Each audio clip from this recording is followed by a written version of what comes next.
What's up, guys? Just want to give a quick testimonial to my experience working with my boy Johnny. Prior to working with Johnny, I was in this industry close to a year. Never really had much success. Never was able to get very profitable on my lead source.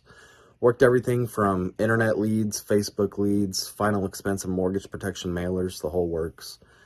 Had a few different experiences with two different IMOs, mostly just plug and play systems. Here's your script, join the weekly calls, hope you succeed type of deal.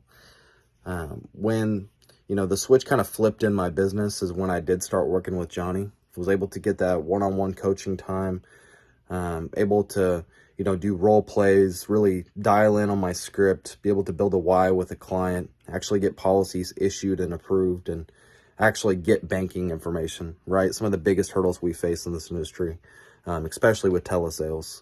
But most importantly, what really flipped the switch in my business was dialing in my lead source. So being able to generate, my own Facebook leads that actually responded to text messages and actually answered the phone whenever you call them was really where the tables turned, being able to have enough presentations every single day to close 1 to 2 sales makes the world of difference.